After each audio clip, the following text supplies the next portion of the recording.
Hey, what's up, YouTube? This is Eric here with the TRD Squad. I'm bringing you guys my version today of DD or DDDD. This is a very fun deck to play with. It's combo heavy, but it is budget and can still put up multiple negates. It actually puts up like a really good solid board that's really good in this meta. But yeah, I'm a huge fan of this deck. So I'm a huge fan of ArcV, so I've had this deck for a while. Just never really done a video on it. But yeah, it's a really good solid deck. Requires a lot of practice though. It's probably one of the most like complicated decks to play out there. Like I said, it's extremely budget. You probably get the entire deck for like 50 bucks or less. And what's pretty cool about it as well is that most of the cards now have gotten a lot of upgrades. So if you're into like playing out, playing decks that are like almost all holographic cards, this deck is really good at that. And also, once again, extremely budget. Now we're gonna start off the video slightly different. I usually do deck profile first, and then I do combo videos first. We're gonna do this one different. We're gonna do the combo first, deck profile later. Now in this particular combo, you gotta have Savant and Kepler, and you can either have Copernicus or you can have Griffin. Either one of these will get you into this full combo. But yeah, so you need Copernicus, Griffin, and along with Kepler. But anyways, guys, first things first, go ahead and no more summon out Kepler. This one will activate, guys, allowing you to add one dark contract card from deck to your hand. So you want to go ahead and add the gate. You're going to go ahead and activate the gate here as well. And then use its effect, guys, to add Griffin. So now we got Griffin in hand as well. And now we can use its ability, guys, to special summon itself out because we control a DDD monster. And then using Griffin, using Kepler, we're going to go ahead and make our first link summon here. So we're going to go ahead and make the only DDD link monster that there is, the Abyss King Gilgamesh. And then its effect will trigger. You can go and take some burn damage, but allow you to set 2 cards in your Pendulum Souls from your deck. So you want to go ahead and set your Ragnarok, and then also set your Orthros. These are just 2 really good cards to set. Also, Ragnarok just has that Pendulum ability where it can special out monsters from the graveyard. But now we can proceed to do a Pendulum Summon here. So we're going to do Copernicus from our hand, and then Griffin from our extra deck. And now Copernicus will trigger on summon, allowing you to send one DD card from your deck to your graveyard. So you're going to want to go ahead and send that Necro Slime so we can have a fusion play later on. And now using your Griffin, using your Copernicus, since they're both level 4s, we're going to make a XYZ summon here into Wave King Caesar. Now from here, you would normally go and select your Marksman King Tail, which is a rank 5. You can just overlay on top of King Caesar. But rather than doing that first, you want to go ahead and do another link summon here. So we're going to go ahead and use these 2 cards on the field. We're going to make a link summon into our second copy of Abyss King Gilgamesh. And now King Caesar will trigger in the graveyard, allowing you to add 1 dark contract card from your deck to your hand. You want to go ahead and add the dark contract with the Swamp King, which allows you to banish monsters to do a fusion summon, or you can use monsters from your hand and field as well. But go ahead and activate that card. We're not going to use it just yet, though. We're going to go ahead and use Slime's ability in the graveyard first. We're going to go ahead and banish it. We're going to go ahead and banish Slime, and then go ahead and banish the Link monster here, the King Gilgamesh. We're going to make our first fusion play here. Going to go ahead and make your, what you want to do is make a DDD Flame King Genghis. And now you're going to go ahead, we don't want to use Ragnarok's ability just yet, even though we can. Instead, you want to go ahead and use your link here to make a Deuce King Machina X, which just requires a DDD monster. And now this will now trigger the Flame King Genghis because this monster will special summon to the side of the field. You can now special summon out 1 DD monster from your graveyard, so we're going to go ahead and special summon out the Wave King Caesar. And now at this point, we're going to go ahead and make the Marksman King Tail by simply overlaying it over the Wave King Caesar. And now, guys, you can use your Orthros. You can use the ability to pop 1 card on field and then pop 1 DD card you control. So we're going to go use Orthros effect to pop itself and pop the Marksman King Tail. And the reason why is because Marksman King Tail, when it's sent to the graveyard, will allow you to send 1 DDD card or 1 dark contract from your deck to your graveyard. What you want to do is send that field spell dark contract with the patent license, because when it's sent to the graveyard, it will now allow you to add 1 face-up pendulum monster from your extra deck to your hand. So you want to go ahead and add that Orthos here. Now we haven't used our spell card here to fusion summon, so we're not going to use that now. We're going to go ahead and use Dark Contract with the Swamp King to make a fusion summon. What I like to do is I like to go ahead and just banish my Copernicus and also banish the Wave King Caesar. And I rather keep Marksman King Tail in the graveyard, because if we make it to our next turn, if you're able to bring this card off from the graveyard and then you're able to send it back to the graveyard, it could just, allow you to fill your graveyard with more monsters to make more plays as well. So normally I like to just use King Caesar at this point, rather than using the Marksman King Tail. But yeah, so we're going to go and banish these 2, make a fusion play here. And we're going to go ahead and fusion summon our second copy of Flame King Genghis. And this will now trigger Ragnarok to special summon out 1 card from your graveyard. Now you will take some effect damage here, which is perfectly fine. But we're going to go and special summon out Griffin. Now Griffin on summon will start a chain. We also have Orthos as well. So when you take effect damage, Orthos can special summon itself out. When Griffin is brought out from the graveyard, you can add one DD card from your deck to your hand. So we're going to do like a Chain Link 1, Chain Link 2, so Ortho special summon out from hand. And then Griffin will now allow us to add a DD card from deck to hand, so we're going to go ahead and add the Trap card DDD Headhunt. You can go ahead and set that to your side of the field as well. I'm going to leave it face up though for the common part of the video. But now we have a variety of monsters we can make here, so we're going to overlay our 2 level 6s and to make a King Caesar, Wi-Fi King Caesar. And now with our level 4 tuner, or our level 4 monster, we're going to go ahead and make a synchro play here, making our DDD Curse King Siegfried. So as I said before, this is a really super combo heavy deck. Requires a lot of practice, has a lot of movements going on. But yeah, with 2 cards though, what we were able to do with 2 cards is end up on a spell and trap negate. We have 2 solemn warnings. It's not a hard one per turn as well, so you can detach both materials, or you can detach one at a time, and allow you to basically giving a solemn warning, which will allow you to negate an effect that would special summon out a monster, and that could be spell, trap, or monster effect. Deuce King Mach and X has the ability to steal 2 monsters on field. The first way you do is that you go ahead and pop one of your Dark Contract cards, and then you steal your opponent's monster and you attach it to this card's material. And then to activate the second time, you can just detach 2 materials and then steal one opponent's monster, and you get to attach it to material as well. So that's 2 monsters we can steal on our opponent's turn. And then DDD Handhunt just has the ability where if you control DDD monster, target one face-up monster your opponent controls, take control of it until the end phase. That monster is also treated as a DDD monster as well. So overall, we've ended up with 1, 2, 3, 4, 5, 6 interruptions, I believe. Yeah, 6 interruptions. Yeah, so 6 interruptions just off of 2 cards. And yeah, I mean, it's a pretty good solid board here. This is actually really good against like Chillimax right now, because Chillimax effects activate and allow special summon as well. And just be able to steal their monsters so they can't fusion summon. This deck is just really good against tier as well. But yeah, this has been it guys for the common part of the video. I'm going to get the deck organized. We're going to do a quick deck profile as well, so please continue watching this for the deck profile. Alright YouTube, so here we are now at the deck profile part of the video here. So start things off for our main deck monsters. We are running, or for our main deck Pendulum monsters, you got to run 3 copies of DDD Griffin. This card is just really good, just has so many abilities that really help this deck out, and 3 is kind of a must as well. For one of your best stars in the deck, you got to run 3 copies of Savant Kepler as well. This card just gets you into your Dark Contract cards as well, so it's just really good starter as well. Level 1, multiple ways of searching it here with the deck, as you're going to see here in a bit. And then for the last 3 copies that we're playing of Pendulum monsters is your Copernicus. Copernicus having the ability to send cards to the graveyard just makes it just a really good card. It's also level 4, which gets you into your level 4 XYZ plays as well, as you saw in the common part of the video.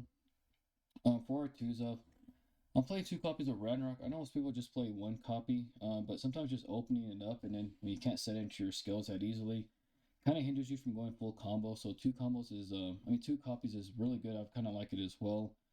And also if you Pendulum summon out this card as well, it has the ability to special summon out 1 monster from your graveyard as well. So just having that Pendulum ability and that monster ability to be able to do that, Spurize is a really good card.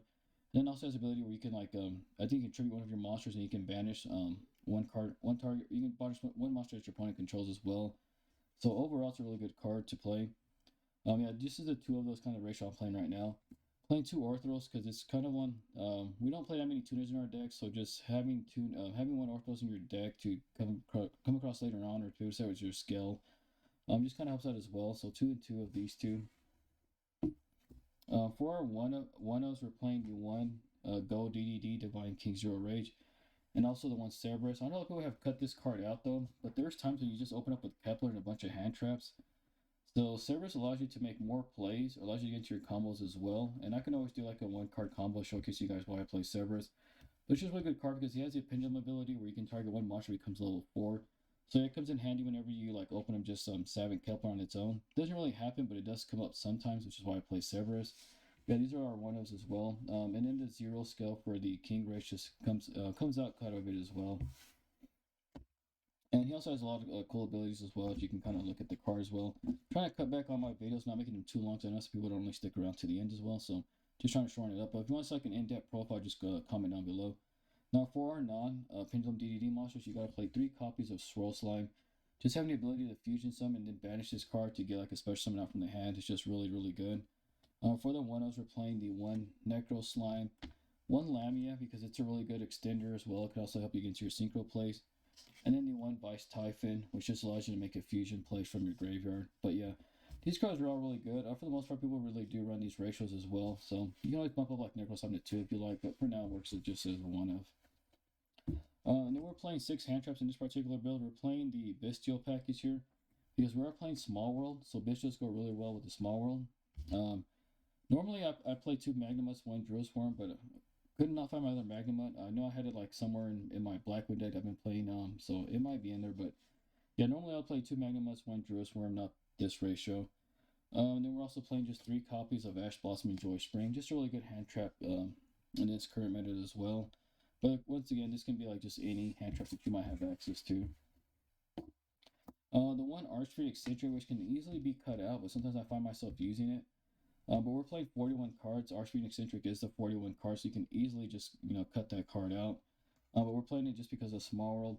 Also, going just second has the ability to pop itself in one spell and trap your opponent control, so it comes up quite a bit as well. But mainly it's just the Small World card that we need. For our Dark Contract cards, we gotta play three copies, of course, of Dark Contract with the Gate, because it allows you to get into Kepler, allows you to get into like more extenders and stuff like that. The one Dark Contract with Patent License. This card's really good when you send to the graveyard. Some of you guys saw in the combo video, but also it's a really good Floodgate as a field spell as well. Playing the one contract with the Swamp King just to get those fusion plays. Then the one copy of DDD Headhunt.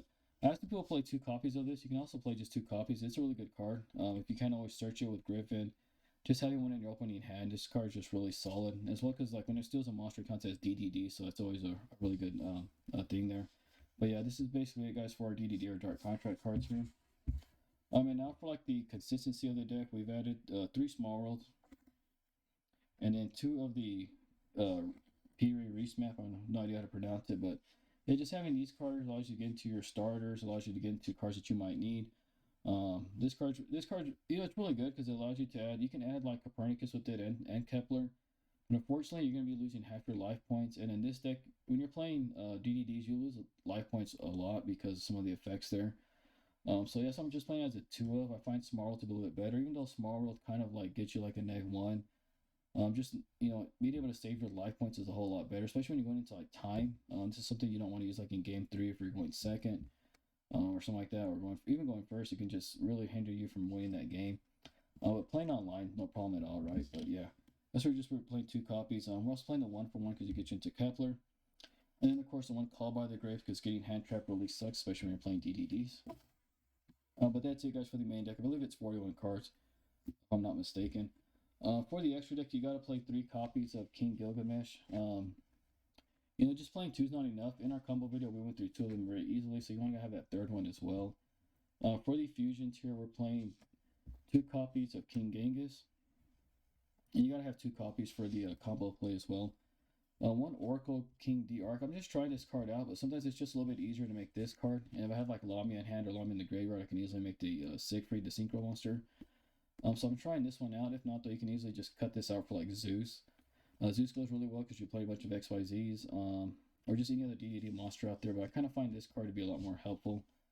Then we're playing the one Flamehide King Genghis. This card's really good. It has a weird effect where you can quick effect negate a spell or trap effect or card, but only during your turn. But it is quick effect. And then we're playing the last fusion monster is Wave of Believing King Caesar Ragnarok. This deck sometimes has a hard time going, like trying to beat powerful monsters, even though this card, some of these cards are really powerful. But just being a high attack monster, kind of, this deck struggles with it. But this card allows you just to like steal one monster that your opponent controls, and it doesn't target. So that's the reason why I play this card as well. But I do like this one over like I know some people play like the pendulum version of kind of like this card, but don't really like this one. I mean, yeah, you can target one. Well, you can target one card your opponent controls to destroy, but if your opponent has like protection against targeting or something like that, the monster has protection against targeting. It's just not that good. So yeah, I like that card a lot better because it allows you just to steal monsters. Being able to steal like a Dragoon or something like that, it's just really cool. But that's it, guys, for the fusion plays and the fusion monsters and for the Link monsters. For the XYZs, you gotta play one copy of King Caesar, one copy of Marksman King Tell, one copy of Wave High King Caesar, and then I played two copies of Deuce King Lock and Axe. Because this card's just solid. It's super easy to make. It's a really big beat stick as well. Just having the ability to steal monsters and stuff like that make this card really good. But you can always cut like one copy if you want. Like you want to play like a Kali Yuga or something like that. I do play one more XYZ monster, which is DDD Super Doom King Armageddon. I like this card. I mean, Kali Yuga is really good because it kind of just negates the field completely, especially like if you're going second. But just having this card on the field sometimes, just giving that protection, because once this card's on the field, your opponent cannot destroy, or DDD monsters cannot be destroyed by card effects. Having that protection, especially with a lot of people playing Lightning Storm, and even people playing like Regeki and Dark Hole now, because they know how good those cards can be in this current format. This card comes up quite a bit, just giving that protection. Super easy to make as well. But yeah, I'm trying this out over King Caliuga. But if you want to play King Caliuga, you can easily just cut this card out, play Caliuga, or you can also cut out the level 7 fusion. But yeah, that's it for the XYZ monsters there. For the last card, of course, we're playing is the one copy of DDD Curse King Siegfried. Just having the ability to negate spells and traps just give this card a really good, it's just really good solid card to play with in this current meta as well. But that's been it, guys, for my deck profile. Hope you guys have enjoyed the combo part of the video, deck profile as well. If you have, make sure you hit that like button down below. And also, guys, if I misplayed or like to see like more combo videos or an in-depth profile, just comment down below as well. And if you haven't, guys, just please subscribe to my channel. It's just a super easy way to support me as a content creator, support the channel as a whole. And I guarantee that if you subscribe today, guys, you will always draw the out, which is extremely important in Yu-Gi-Oh! But overall, if you're still here and you're still watching this video, I appreciate it. You're awesome. Make sure you smash the like button down below again. But anyways, guys, thank you guys for watching. We'll catch you on the next one. Peace out. Enjoy the rest of your day.